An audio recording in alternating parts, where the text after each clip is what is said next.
Like, you're just gonna Yeah. hold your phone? No, I'm gonna like put it somewhere. Okay, go. What's going on, everybody? Thanks for tuning to another episode of the California Underground Podcast. I'm your host, Phil. Along with me, as always, is my trusty co-host, the best and fastest researcher in the West, Camille. And tonight we have a special guest, first time on the episode. So first time, new guest. I don't know why it's taken this long to get her on the show. A fellow attorney just like me. She's been sounding the alarm on a whole slew of bad bills that have been coming out of Sacramento. But I mean, bad bills come out of Sacramento all the time anyway, so it's not shocking. Nicole, welcome to the show. Thanks for coming on tonight. Thank you for having me. Yeah, it's definitely been long overdue, but I'm excited to be here. Yeah, and so for the people who don't know who you are, why don't you tell a little bit about yourself before we hop into all these bad bills? Okay, well, I am a mom of three now, and I am a lawyer like Phil, and I kind of have fallen into this constitutional law, human and civil rights advocacy work, legal work. I don't really know what in it to, but so people know very quickly, like I was just told, I want everybody to know, I was very terrified of COVID. I locked myself down, my family down. Our two daughters have medical conditions that made me very scared of COVID.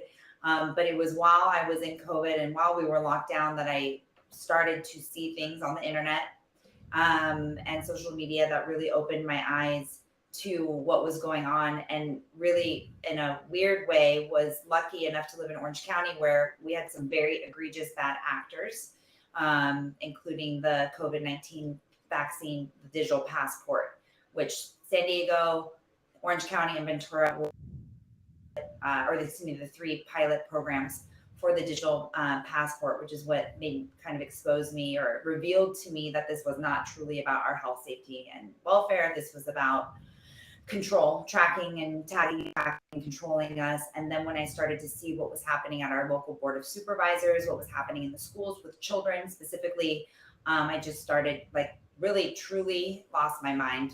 Like I had messages from people that were like, girl, get help, like, random people, you need help, you're like you're crazy. And I just started sending cease and desist letters, trying to explain the law to people, thinking that these people just didn't understand the Constitution. They just didn't understand what the education code meant or the health and safety code, to very quickly realize they knew exactly what they were doing. They knew exactly what the law said, and they didn't care.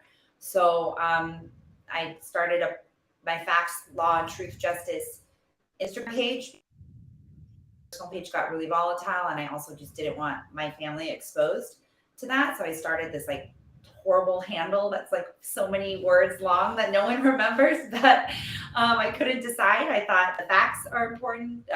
Law is obviously important, and with the facts and the law, we can find truth and hopefully achieve justice. And I just was up all night and I couldn't figure which order or which words were more important. They all went together. So we formed Facts, Law, Truth, Justice, and then ever since then have been trying to just read the law. I was just talking to you guys offline that I'm not the smartest attorney and I'm not the most experienced attorney, but I can read. And I've always said the law is on your side. The law is on our side. The law is on our side. Like I would not have given up my career, clients, friends, family, colleagues, so many things if I didn't know that what I was standing for was the truth and like injustice and for the law. And so that's why where we're at right now, fighting for all of that and really to protect the children. That's my mission, is to protect children. It's interesting during COVID. I think because everyone slowed down, but in my experience, a lot of attorneys all of a sudden turned into constitutional attorneys because I think we had a lot of time on our hands. We were just kind of sitting around going, okay, well, now what do we do? But we also watched what was happening in front of us. And a lot of questions came up that were new, novel legal theories. And, if you're a legal nerd or you're an attorney, you kind of look at this stuff and you go, yeah, okay, is this constitutional? Does the state have power? Does the federal government have power? And there were arguments on both sides. So it was, everybody became a constitutional attorney during COVID in one way or another, whether people got as active as you did, where they were filing lawsuits and fighting, or they just became commentators. So I don't know if I hope that's a good thing that there's many more constitutional attorneys out there who are looking at all of this and seeing, especially what was it last year? Was it Dr. Richard Pan? He was part of that vaccine group, and they were trying to push a whole slew of bad bills through, and like Yeah. more vaccine requirements. And thankfully, a lot of that stuff got pushed down and didn't actually go anywhere. But in terms of what's coming up in California, that's the point of tonight's episode. Yeah. We're talking a lot about the legislation because right now the legislative session is ending coming up Yeah. this week, I believe. Yeah. Um, Plug in. and Sorry. we want to let people know what's going on, what are the bills that are on their way to Governor Newsom's desk, Right. which ones have been signed already, what can people keep an eye out for.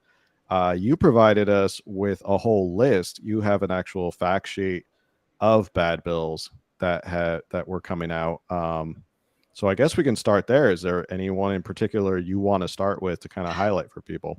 I no, we have like a really bad situation in California right now. There are a couple of really, maybe someone needs to use the bathroom. What's up? No, aquí no puedo pasar. Ya voy a pasar. Ya voy. It's work. It's my friends. I'll be right there. I'm almost done. Okay, we'll be back. We have, I personally believe that Assembly Bill 665 is the worst bad bill that we have. That bill was written by Assemblywoman Wendy Carrillo, but let's just call a spade a spade. It was co-authored by Senators. I need to understand,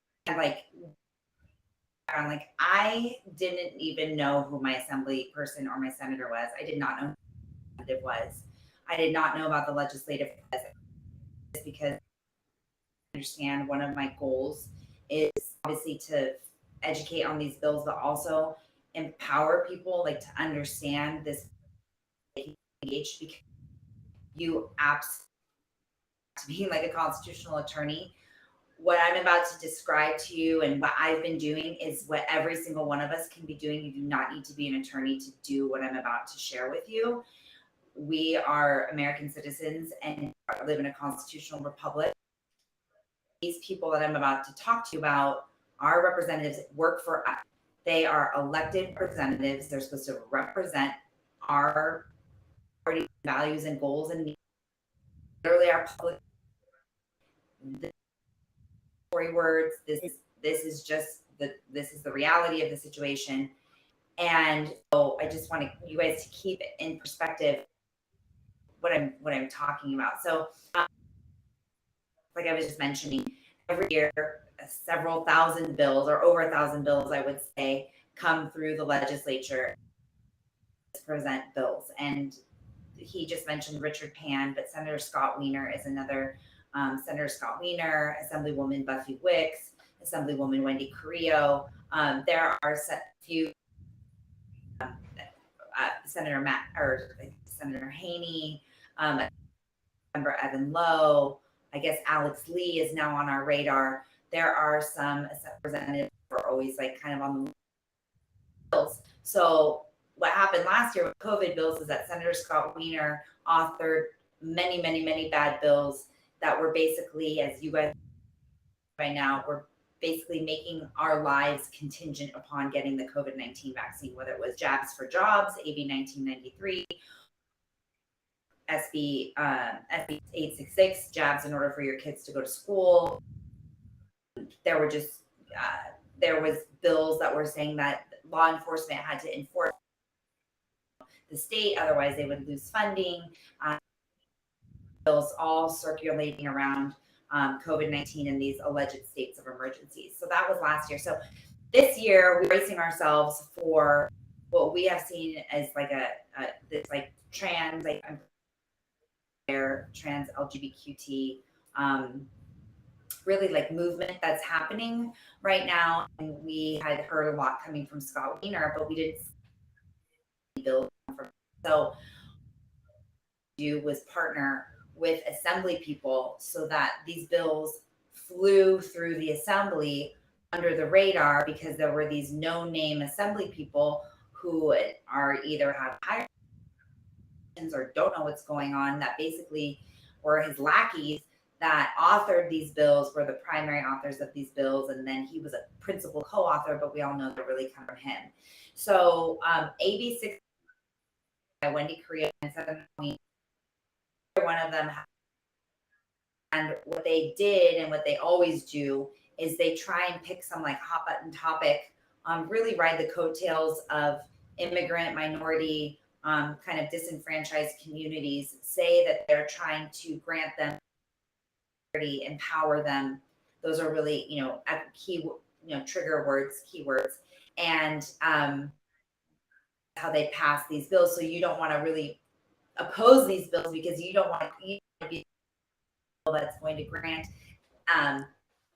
children on Medicaid access to mental health services so that they don't commit suicide, right? That's how the bill was written. But when you look at the bill, AB 665 amends a code section and will allow 12-year-old, any 12-year-old and up who is deemed to be mature enough by a professional person, will allow them to run away from home with zero notice to you as a parent and check into a government shelter, where obviously there will be that residential government shelter who will be, like, I guess, checking them in and taking care of them, and where we are confident conversations we already see children having at schools, for example, with teachers and faculty and staff and counselors.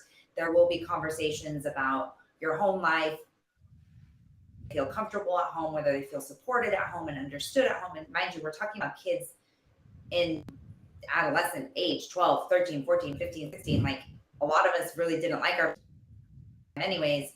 Now they're going to be in a government shelter who is working hand in hand, lockstep with CPS, having private conversations, and we are confident that they will be opening up criminal investigations, CPS investigations of parents in order to remove these children from home. So to me, AB 665 is the worst bill because all of the other bills kind of, not that they don't matter, but if your 12-year-old is out of your home in a government shelter, government official, adult who is like, then everything else doesn't matter because they're going to be able to coerce them or manipulate them or whatever, fear monger them or whatever it is, drip them into belief, whatever it is, whatever their beliefs. So it kind of is like it emancipates minors as young as 12, and that to me is the most egregious, dangerous bill of all. It kind of reminds me of the bill that passed last year.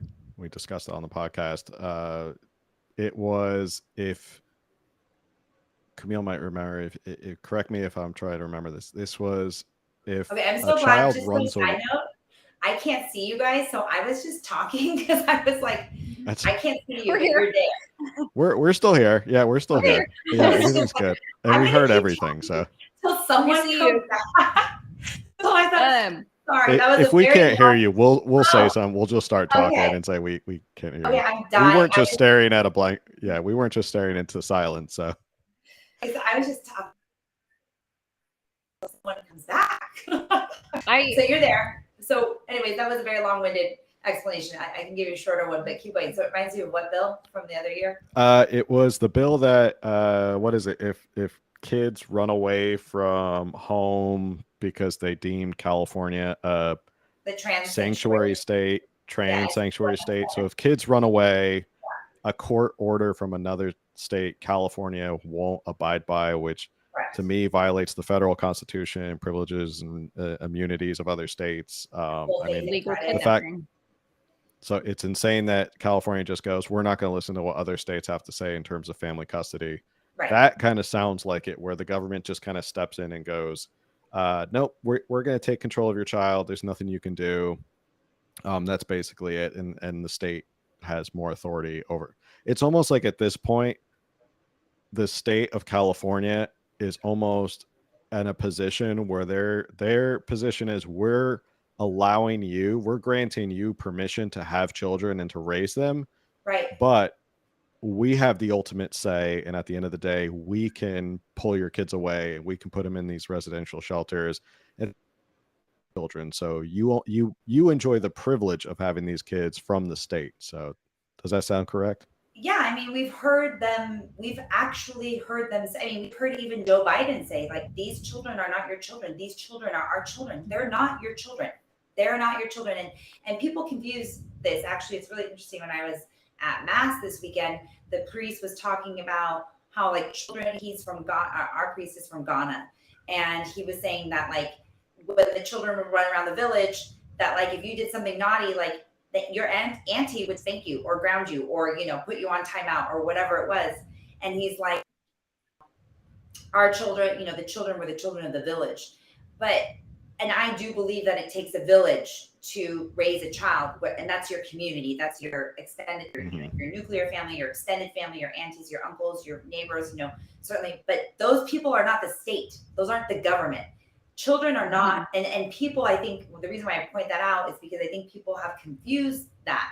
It takes a village of individuals, of citizens to raise a child. But we, I mean, unless we are elected into office, we are not the state. The government is supposed to, and you already know that, it is supposed to be a small government of finite, limited, enumerated powers.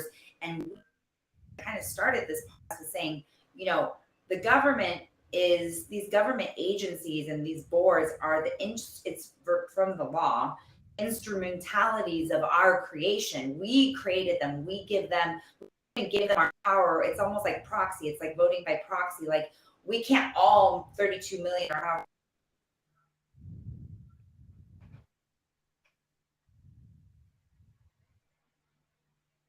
Did she freeze? Right, go ahead. No, you froze for just a second there. You froze for a second. So, you know, You ended at 32 million.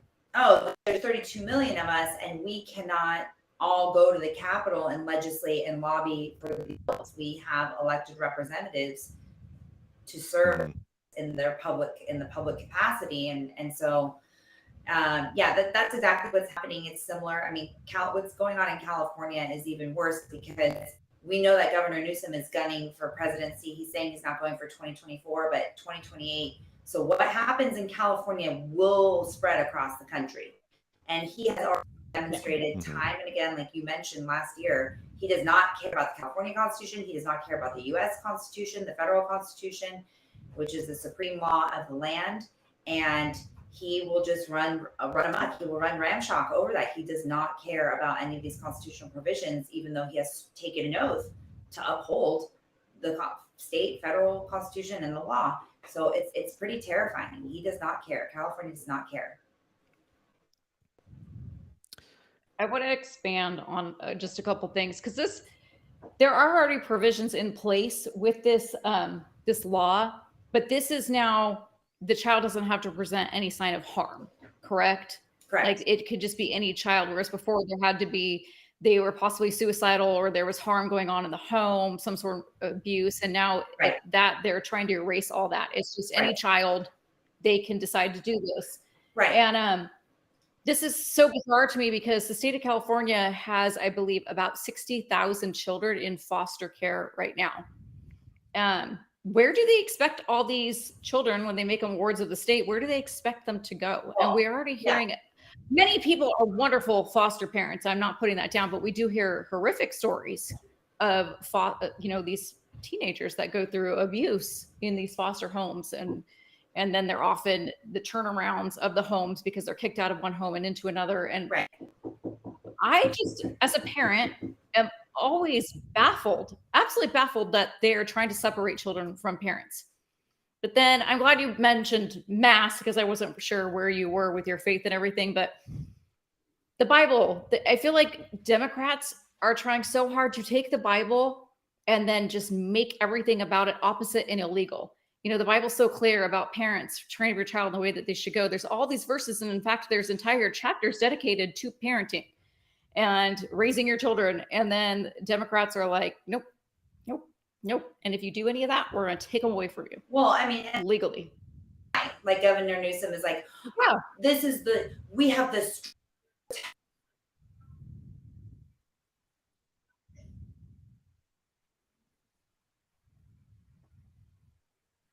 last year AB 2098, which silenced doctors and medical professionals who were, spreading information that ran contrary to the then current COVID-19 narrative.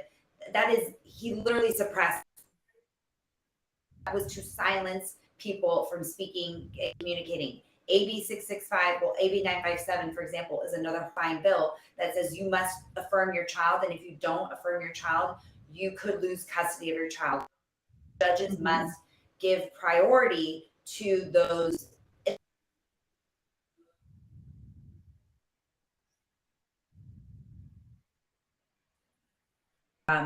Like favoring, I should say, parents who affirm their child's self-selected gender identity, whatever that identity is, whatever age that child is. If you are religious and your religion prohibits you, or doesn't believe in the transgender ideology, and your religion prohibits you from doing that, that is a violation of your First Amendment right to free exercise of religion. It violates your First Amendment right to free speech, to speak freely, say I don't agree with this. It's actually compelled. If you do say, yes, I affirm my child, even though you don't affirm your child, you wouldn't ordinarily do that. So egregious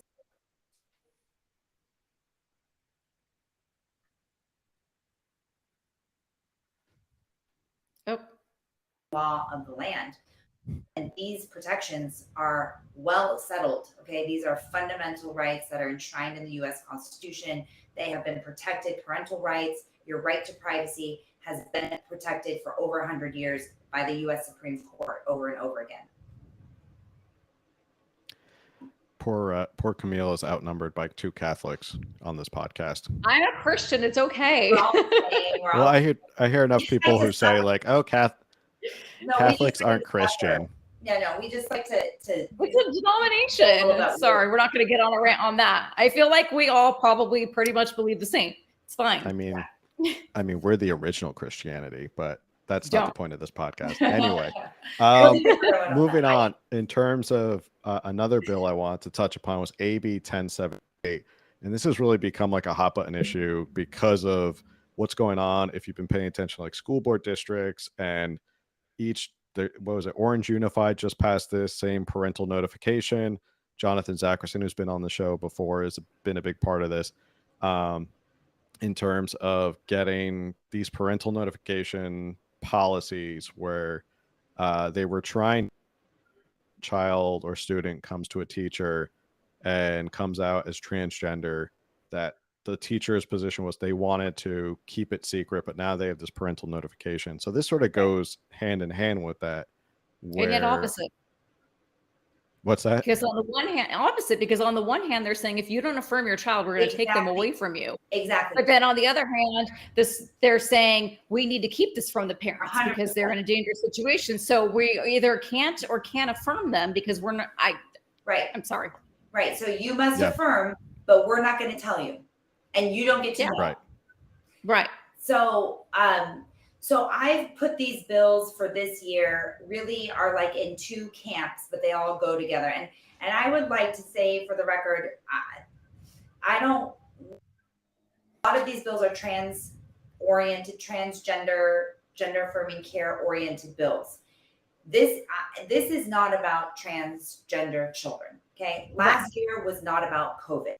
Every single year, what I have kind of, the analogy that I have come up with or whatever conveyed is each year they pick a hot button topic, and that is the Trojan horse. So when George Floyd died, it was systemic racism and racial disparities and Black Lives Matter, and that was the Trojan horse that they tried to usher in all of these horrible bills. At the end of the day, we're trying to strip us of our fundamental constitutionally protected rights. Okay, last year or over 2 years was COVID. And with the COVID Trojan horse, they were trying to usher in, like, for example, SB 866 by Senator Scott Wiener was to empower minors to not just the COVID-19 vaccine, but to consent as young as 12 to all vaccines, right? Because there were Trump, MAGA, QAnon, literally, he was like, there are QAnon conspiracy parents who don't believe in vaccines. There are crazy anti-vaxxers, and these children do not deserve to suffer and die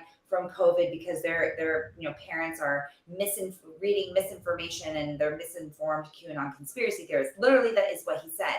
And he said it was about COVID-19 vaccines, but when you read the bill, it was about all vaccines. So then we would have had children as young as 12 in the state of California. If people do not know, you need to wake up. Your child as young as 12 has medical privacy and the right to consent to mental, substance abuse, rehabilitative treatment, sexual reproductive health, including abortions. There's a slew of medical treatment and care that your child as young as 12 can already consent to. So he wanted to do substance abuse, sexual reproductive health, mental health services. And he would say, if your child can already get an abortion, why can't they just get a vaccine? It's just one shot. They can get this whole procedure done without you knowing, like, why not? And that's what's called a slippery slope in the law, Phil, you know that. So they were just building and building and building. And we have allowed this to happen because what they do is they take one horrifying, like you were mentioning, but Camille, one horrifying case. Of course, there was that one horrifying case of the 10-year-old who got raped by her father, who couldn't talk to anybody about it, but wanted to get an abortion or just reproductive health care and couldn't. And she was 10 or 12 or whatever the age was.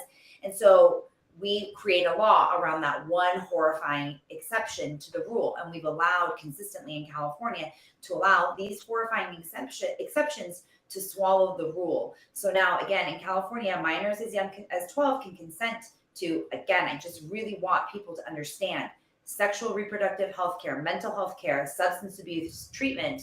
And he wanted to add vaccines. We were lucky enough to kill that because this year it's the trans Trojan horse. And I know I would bet my, FLTJ that if last year he would have passed vaccines, he would have been like, they can already get abortions, they can already get vaccines.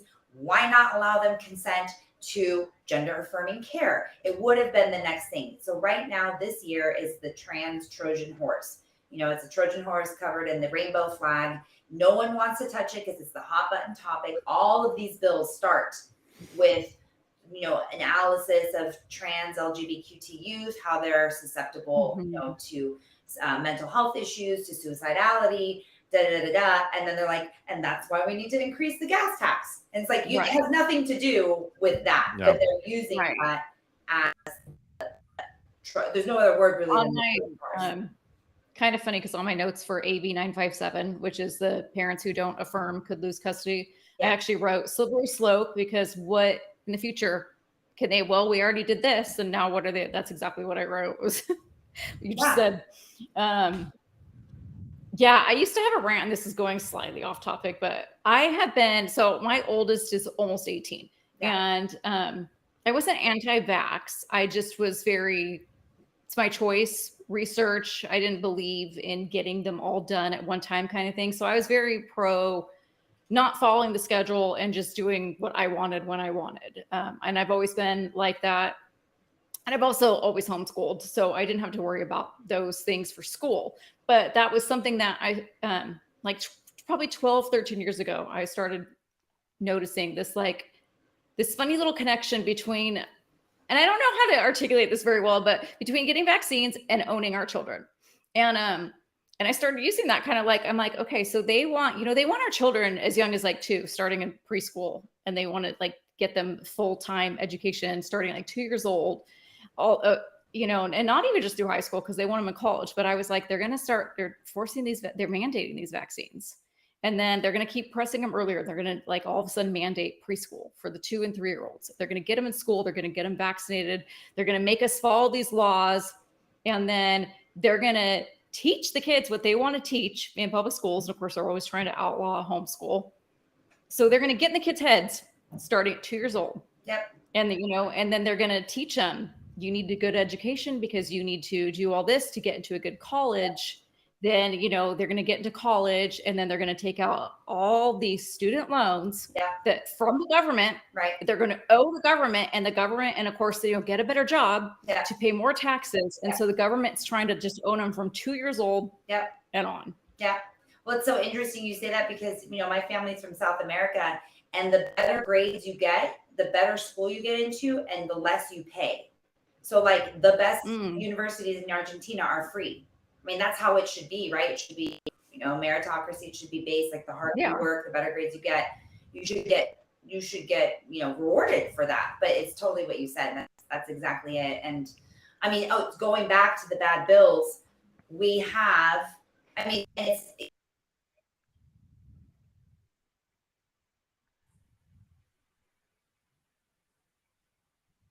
hanging fruit.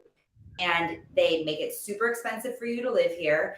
Children must go to school. So you have to, like you brought it up so many times last year, Phil. It's like people can't even commute to work anymore. Like, you're creating this gas tax, and people aren't going to able, like, people need to live in the suburbs and work in the city. And now they're eating up or not the gas tax, but the toll. I think it was a toll on the freeways, whatever. There was like a couple of them. There were several of them. It was like people can't even commute into work anymore. So they have your children over a barrel. They have you over a barrel. And we have these bills right now. AB 665 is emancipating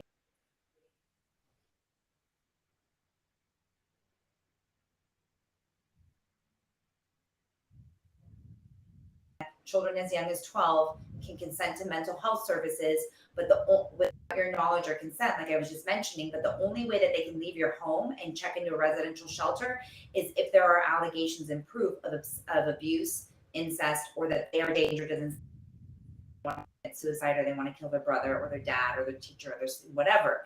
And of course, we want those children to be removed from that kind of volatile situation. And then we'll figure out what's going on. But when you have that happening, then you have allegations of abuse, incest, or danger. You have CPS, you have someone actively stepping in to open up an investigation and usher that child in the system. And there will be an investigation, and rightfully so, because there's proof of incest, abuse, or danger. Right now, this bill 865 gets rid of those requirements. So and this is what's going to happen. You're going to get in a fight with your child over TikTok, or their grades, or drinking and driving, or having sex with their boyfriend, or using social media too much, or whatever it is. You're going to get a huge fight. You're going to slam the door. You're going to take their car keys, whatever it is. They're going to go to school where they've now installed 10,000 more of these professional people, they're called, in the schools, who are literally looking for children. And they're going to go, how are you doing? What do you want to do? What's going on? You look sad. Or they mention something to a teacher. They mention something to a counselor. And they're going to have a conversation. Say, do you feel like comfortable going home? And you're like, not really. My dad was so pissed at me last night. My mom was so angry. And they're going to say, well, do you want to go cool off in a government shelter? And your child doesn't understand that they're going to go to a government shelter where they are looking for anything to open up an investigation on you. And then this is the antithesis of innocent until proven guilty and of due process. You have virtually, your children have been removed from you without any allegations of any wrongdoing. And now you're facing the expensive, like financially and time consuming, expensive and energy sucking, draining process of fighting child protective services with having done nothing wrong.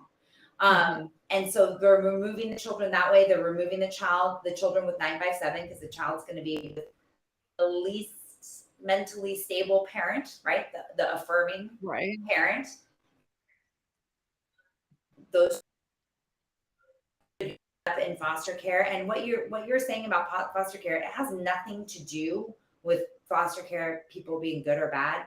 It has everything to do with the fact that there's 60,000 children. I think it's like 66,000 children in the state of California who are in the foster care system. We don't have, even if the most well-intentioned foster care system or home, there's simply not enough resources. They're sleeping on the floors. They're not supervised. Right. The children abuse each other. People don't realize that because they're up until 17. So you'll have an 8-year-old in there with a 17-year-old who has suffered a lot of trauma. They abuse each other, abused by the counselors. Counselors take them out of the homes. They traffic them.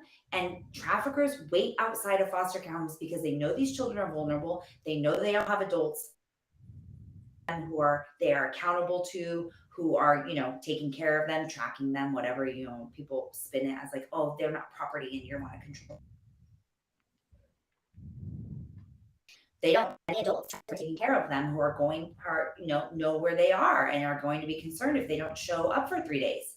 And so all of these bills are rife for abuse and trafficking. There's an Assembly Bill 223 is a bill no one wanted to talk about because it was super technical by Christopher Ward. But Christopher Ward, a bill that says if an adult, any adult, there's no definition of adult, can file a petition for a name, gender, or sex identifier change confidentially. So now we have children in these residential shelters or living with a mentally unstable parent, right? Who's the affirming parent or the most extremely affirming parent, or is a ward of the state because of another scenario. Now an adult can file for virtually erase their identity confidentially. And you're the parent, you have no idea. You have no idea. You're fighting CPS, and someone has filed a petition to change their name, gender, and sex identifier. All of those markers are gone. Your child is erased. This is not the fire drill. Like the fire, we are in the fire. This is the worst that I have seen. I mean, I've only been doing this for a couple of years, but Senator Scott Wiener and his cronies, his cartel, his child abusing human trafficking cartel are attacking families. They're attacking parents. They are actively removing children from loving two-parent homes, whatever that home may look like. And no home is perfect, okay? No home is perfect. But they are criminalizing parents, demonizing them, turning children against their parents, in the school situation as well, telling children that their parents are going to abuse them, kick them out, don't understand them, go to the counselors. It is a full frontal 360 attack on the nuclear family, whatever that might look like in California. And so those are the two kind of camps. This started with 1078 and I got really off track, but again, they're trying to remove parents out of stable homes and then say you can cling to your home, your child and your custody, or even if you can't, they're in compulsory education, like Camille was just saying. And now we have AB 1078, AB 5, SB 596. We have chairmen coming down to meetings and threatening board members and parents. We have Gavin Newsom opening up investigations on school boards who are trying to protect kids and families. And we have Rob Bonta initiating lawsuits against conservative boards. And conservative, I don't mean Republican. Conservative, I mean traditional and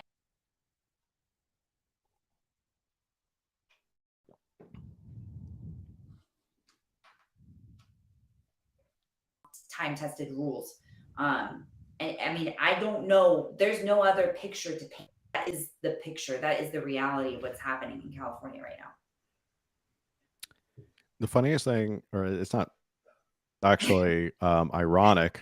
It's funny because you got to laugh at how absurd the left is and how hypocritical they are.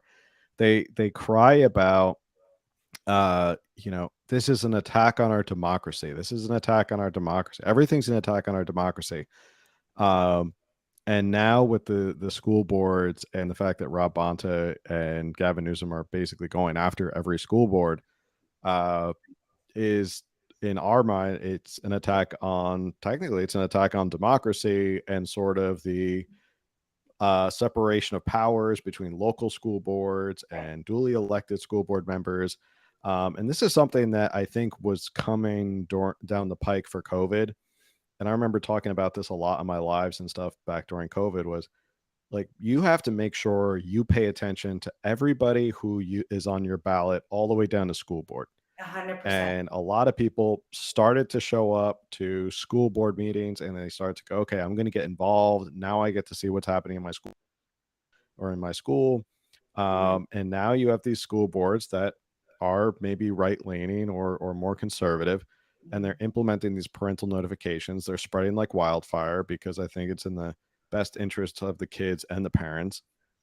But now, because it goes against the agenda of Gavin Newsom and Rob Bonta, now all of a sudden it's like, okay, well, we love democracy, but no, we don't like democracy like that. Like, don't do it like that, because we're going to sue you and we're going to pass laws to stop it.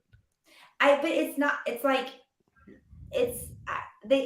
we're in an abusive relationship with our government. Okay, if you can just, first of all, Gavin Newsom is a narcissist. Number one. Number two, if you can just understand that they are literally that's called gaslighting. He passes a law that silences doctors and then has the audacity at the same press conference, virtually almost, a bill that says you cannot speak freely based on your science, your personal experience, your whatever. We are the number one state protecting, constitutional rights to it's being manipulative, it's called gaslighting, it's called lying, and it's like we're in this abusive relationship with our government that, he's slick and he's kind of handsome if you're into that greasy gross type. He and whatever, and he's literally abusing you, then telling you it's your fault that he's abusing you. I mean, it is repulsive. If you go look at psychology books 101, that is literally what we're dealing with. And that's why people are having, cognitive dissonance. Everyone's cognitive. It's not freaking cognitive. They're lying to you. They are lying to you. Mm-hmm. They're abusing you. It doesn't make any sense. But you have got to get out and just take a step back and look at what they're doing. Look at their actions. Stop looking at the puppets and what they're saying. Look what they're doing. What they're doing is this. They are taking school boards who are implementing policies. Mind you in California, school districts and schools have to tell you if your child's grades are suffering. If your kid doesn't show up to school, they have to tell you. And except when your child is suffering from a mental anxiety, depression, some sort of mental health crisis. It is a mental health crisis. Okay, no one wants to call it a disease. It's not. It can be gender dysphoria is actually a clinically diagnosed disease. But your child is suffering from some sort of mental condition, stress, that they are questioning their identity. It just happens to be gender identity. And they don't have to tell you. So they have to tell you if their grades are, they don't have to tell you. They hate their entire body. They hate their identity. They hate who they are so much so that they want to change their name, change how people refer to them, change how they dress, change their appearance, and then maybe even start taking drugs and actually amputate healthy parts of their body. Like, I don't need to know that as a parent. And the irony of all ironies, what you're saying, Phil, is that the if you look at the legislative history behind those bills, the one that you are obligated to tell about the grades, it's because, and they cite to studies over and over again. So like before COVID, all like the studies that were relevant and true before COVID, and same with trans. So before this trans agenda, parents were integral to children's overall mental well-being and success. And that's why you had to tell parents. You have got to get parents involved, because if their grades are suffering, there's something going on, and parents need to be involved so that you can come like a support plan at school and then have the parents at home, working collaboratively. You can't at school, super tutor them at school and then go home and have the wheels fall off. They need, you need to be collaborating with the place and the people that they spend a majority of their time with, and also have that support system. So when it comes to grades, parents are integral, but when it comes to children's gender identity, they're not only not important to that mental health issue, but they're actually public enemy number one. People just are being intellectually dishonest if they're going to pretend that that's true, that people are being intellectual. The left is being intellectually dishonest. And what they do is, going back to that Trojan horse analogy, is they take trans kids want to kill themselves. Trans kids want to suicide themselves, and they don't have the data to support that. Trans kids do want to commit suicide because they are typically suffering from, and this is again clinically, statistically, there are peer-reviewed studies showing they traditionally are suffering from ADD, ADHD, depression, anxiety. There are other mental health conditions that go along with and manifest themselves in gender confusion. And number three, another huge reason why they want to kill themselves is because they're living a lie, because they're not coming out to their parents. If they were given the opportunity and were told, given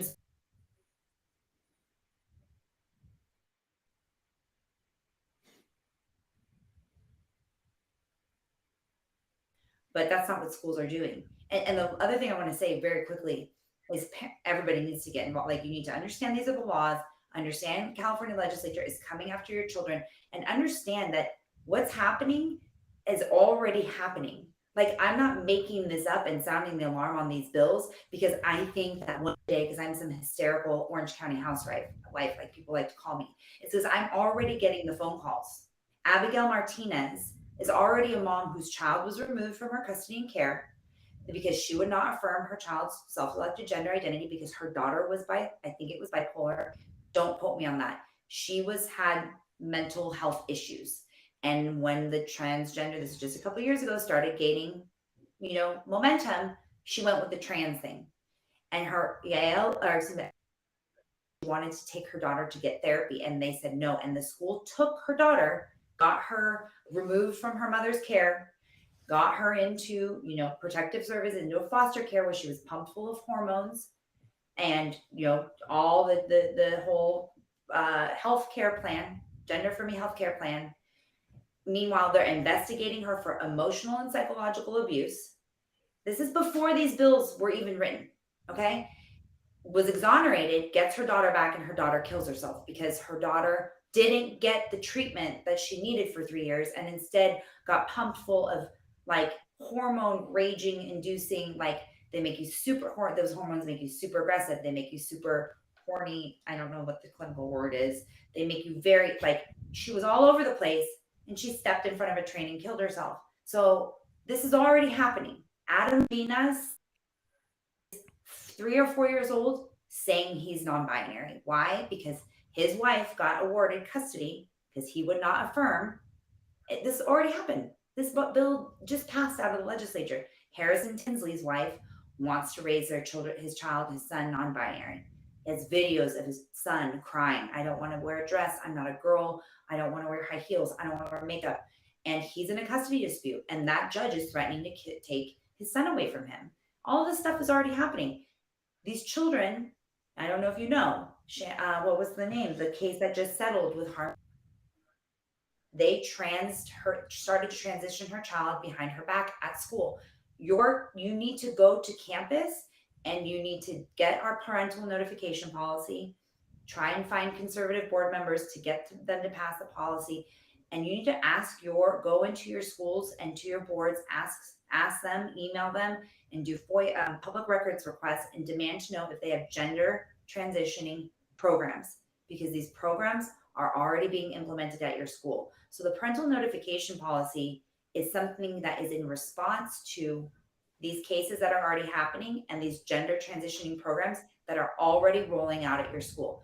The teachers are all up in arms like, oh, the parental notification policy is putting new, expectations and obligations on teachers. It's like, you're already getting trained how to profile children to see who's gender curious, profile their families to see who doesn't have a safe space at home.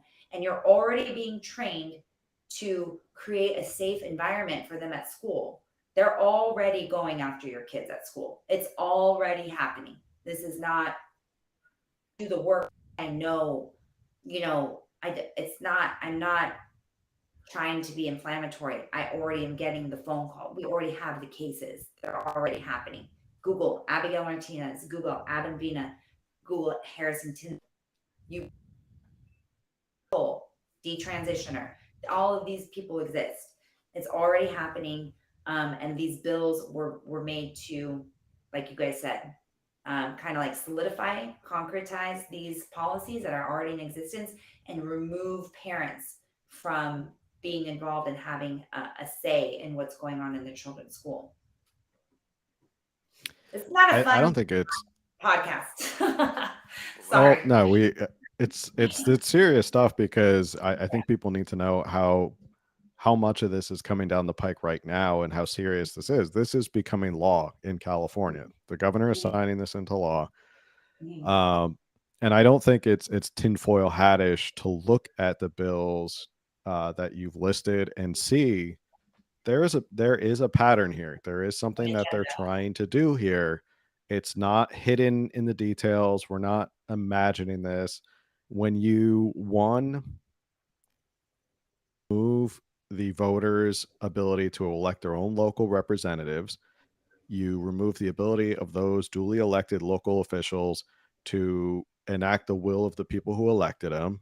You start to people who show up to school boards and make their voices heard, like this one bill SB 596. 596, which fines someone $1,000 and or a year in jail for expressing their anger at school board meetings. Yeah. And you start to realize, okay, so we can't have control over our local public schools. And then they start to force these children and put a wedge between you and your children, and they force them into the arms of the state, whether it's through the school, whether it's through these shelters. And you start to see there's sort of a pattern here of like, well, if we expand the authority of the school Mm. and we push parents out so they have no say in what our school does, Right. then we can sort of keep them behind this wall of secrecy, behind this curtain of secrecy. We can do what we want. We can indoctrinate them behind this curtain. And then, oh, if you have a problem with that, okay, well, too late. We're going to take your kid away anyway.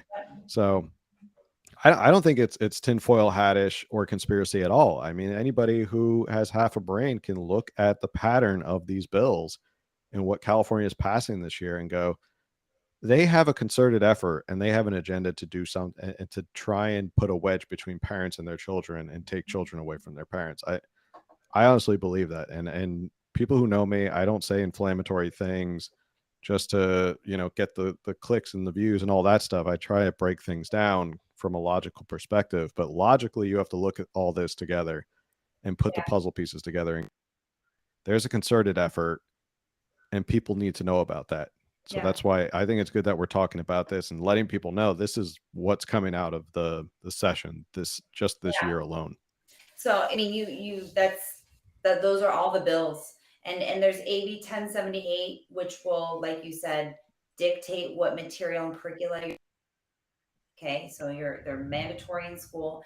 AB 5 is about training teachers how to, and it's all again to be supportive of LGBTQ and trans youth. No mention of detransitioning children. But I don't even want to go. You just summarize the bills perfectly. They're going to take them from your homes with the first set of bills that we talked about, or you're going to keep your children if you can, and they're still going to get their agenda, plug in their ideas through the mandated curricula, and silencing board members, removing board members, and removing parents who have the gumption to try and oppose. All these bills except for 596 have passed out the California legislature. They're on their way to Gavin Newsom's desk. He has 12 days or until September 19th to sign these bills into law. So I would really like to, I don't know when we're going to end, but I do want to make sure that we get in that everyone should be calling Gavin Newsom every single day on your way to work, on your lunch break. It takes literally 20 seconds because you're just going to list the bills. I don't know if you post this with a caption or anything, but you're just going to say, I'm calling to, demand that the governor veto AB 665, AB 957, AB 223, AB 5, AB 10. We just need to go over and over and over again on these bills and just keep calling him. Truthfully, between you and me, I don't know what the chance of success of that is going to be. But he does have presidential aspirations. So it's really important that he knows that we're awake and we're watching him, and we'll remember this and we will remember this when he comes and runs for president. And also share this information, because what happens in California, first of all, anybody can call the governor. You can have your in-laws and your families in Colorado and Texas and whatever calling. Everybody should be calling him, and everybody should be calling him, because if he becomes president, it will come to their state. So everyone should be calling, because everyone has a vested interest in this. But the second thing that people need to do is mark their calendars. Well, I can't talk about it yet, but we will get you. I've been looking at my phone, totally transparent, because we have a next step for you guys. I'll let Phil will be the first to know as soon as it's confirmed. But as you know me, Phil, we'd like a good show of force. So we will be having gatherings within the next 5 days of parents and concerned citizens. It's wild. There's grandparents, aunts, and uncles put people without kids because they're like, this is wrong. This is wrong. Yeah. We don't do this. And the last thing, so I'll get you that information once it's finalized and confirmed. But I don't know if you know, but Protect Kids ca.com is another thing that we put together. There are 3 initiatives that we're trying to get on the ballot in November, because like I said, California legislature, the Capitol's not protecting us. They're actually actively coming after us. And our elected representatives are out to frickin' lunch, are compromised.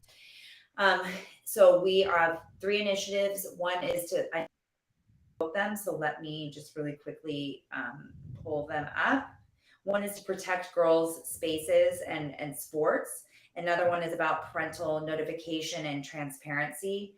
And let me put here. The last one is, I just want to get the right messaging for you. Protect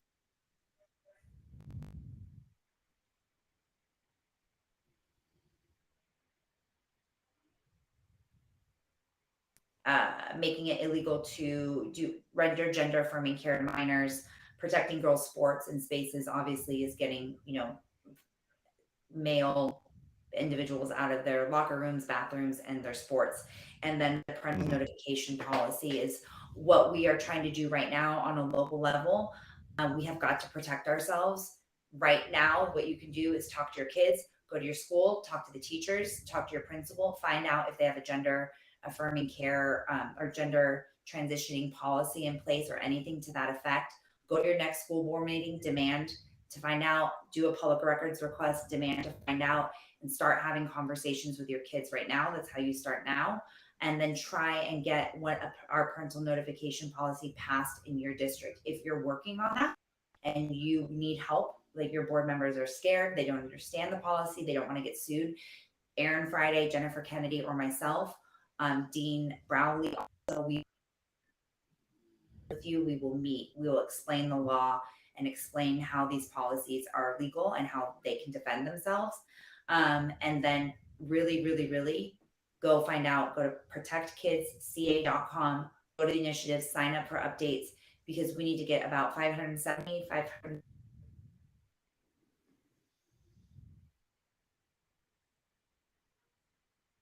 We will create our own laws. We'll put them on the ballot come November, but we have to get them on the ballot first.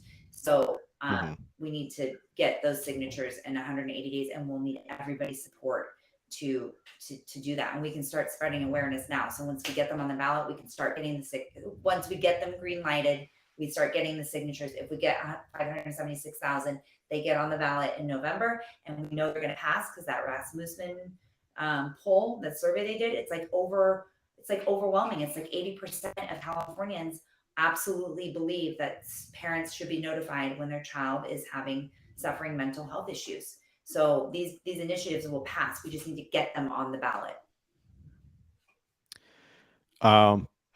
We're coming up on the hour, and I'll make sure I try to spread as much of this as possible. I'll put all this stuff in the show notes. I want to your stuff as well. Maybe we can organize some sort of call to action. I think that'd be great. That always seems to work really well. Sometimes if you just make it easy and just do a Google Doc that people can, like a script people can read off of, that usually seems to work really well. One law before we hop off that I wanted to comment on, which as attorneys scares the crap out of me, SB 40, which incentivizes attorneys to be reported to the state bar who have conspired or actually engaged in, quote, treason, sedition, or insurrection against California and the USA.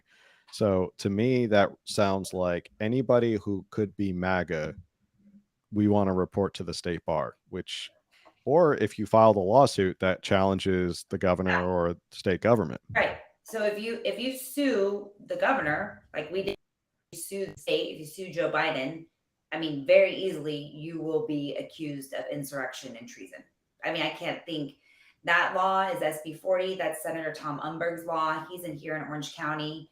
He used to be Jack.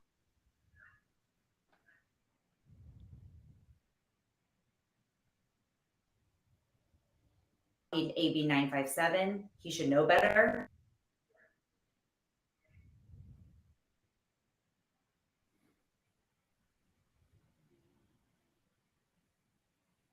He is the least indicative,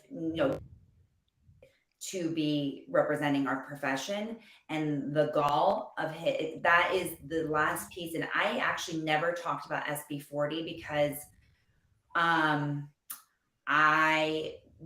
it was almost like it was too, I didn't even want to breathe life into it. And we had, good information that it wasn't proceeding, and it's not going to move out of the legislature. But yeah, that's from Senator Tom Umberg. If you live in Villa Park, in that area in Orange, Santa Ana area, he jockeyed 957. So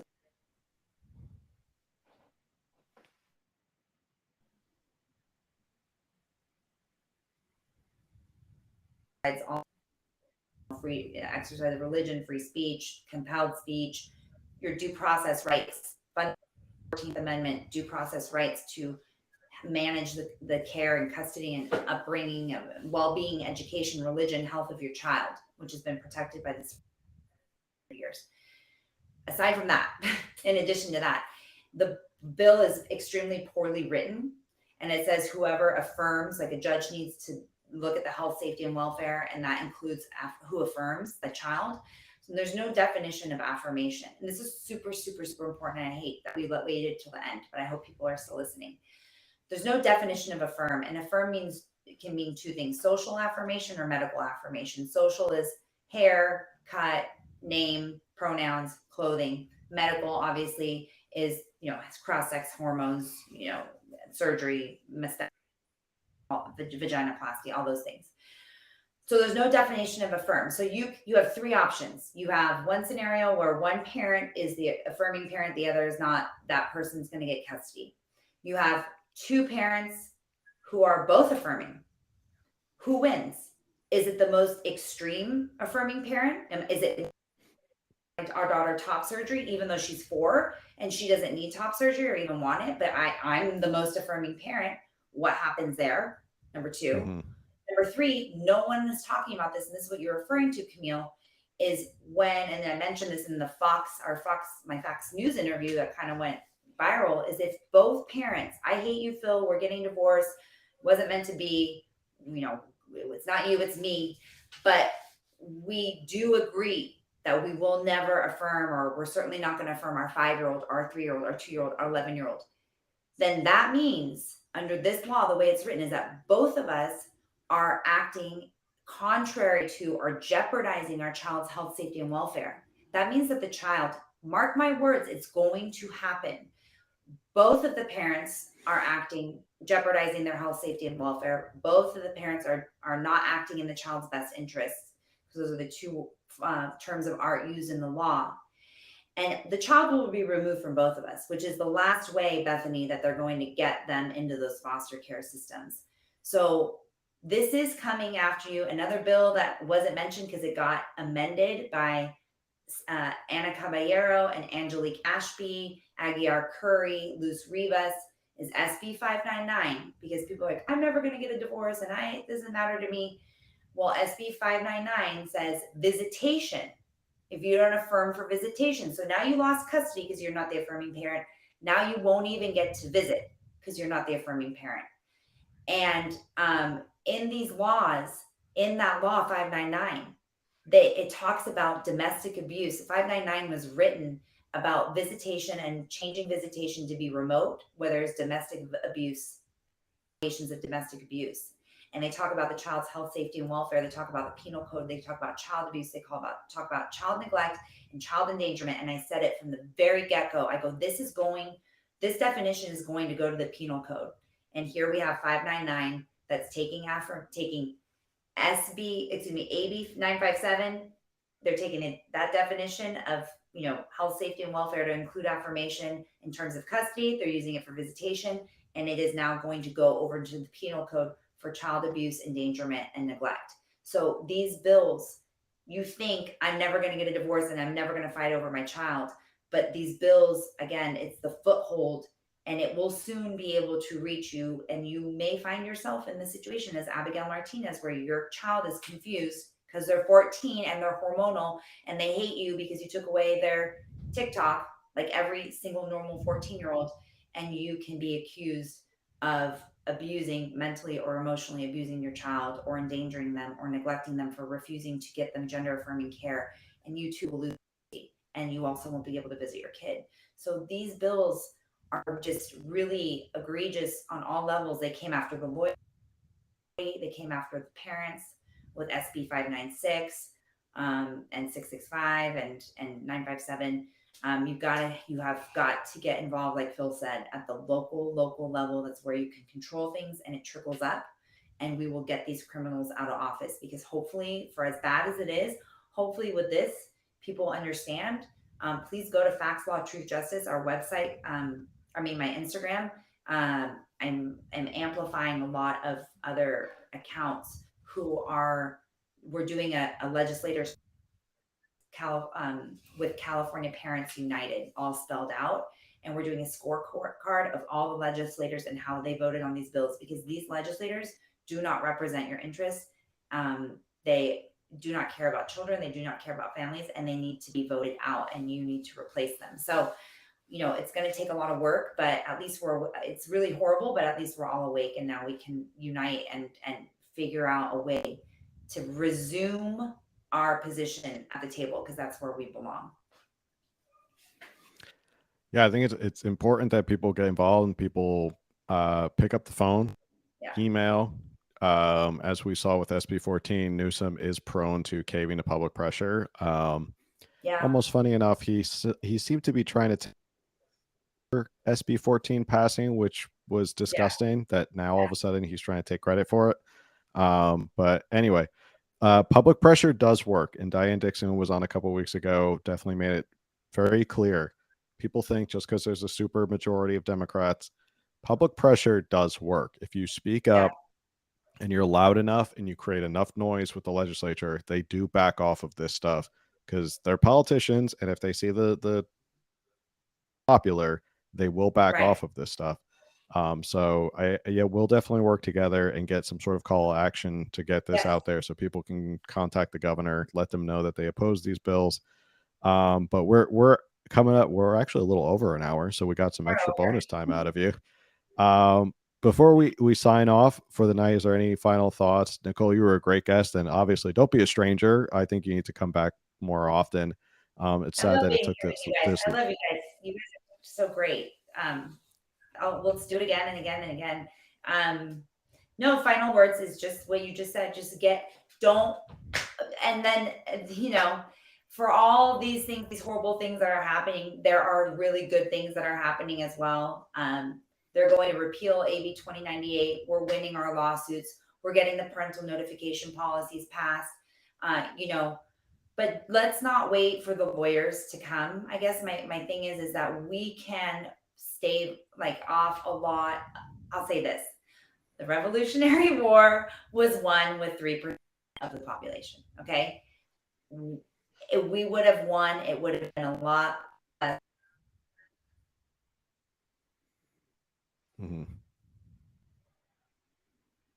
Listening here, I'm sure a part of the 3% are pushing back and getting engaged locally. And really, really, really, I'm literally talking about start in your classroom, start having these conversations, start sharing this podcast, our website, Protect Kids CA, and the initiatives, California Coalition, Parents Coalition. That's where the parental notifications. I'll give you all of these links. Literally copy and paste it and send it to your do a BCC email blast, send it to everybody, because people don't know what's going on. And when they find out what's happening, they're appalled. It's not even oh, that's really unfortunate. They're like, what the fuck is going on? They literally are like, what are you talking about? And if you set Google, like I said,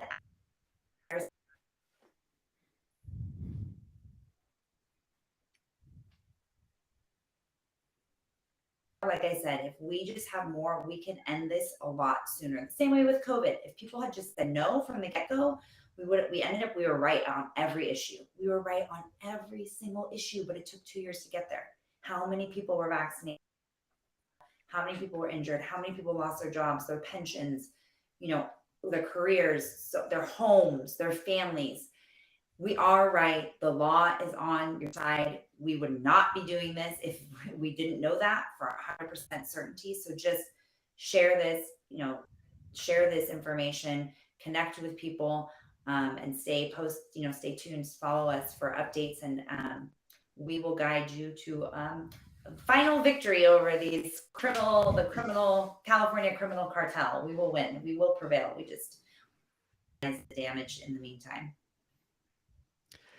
I don't think we could have ended any stronger than that. So I'm going to end every show as I always do, which is if you like this show, make sure you like, share, subscribe, review, hit the notification bell on all of our platforms. And like Nicole said, best thing you can do to help spread the word and support this show is just share this with somebody, and especially this episode.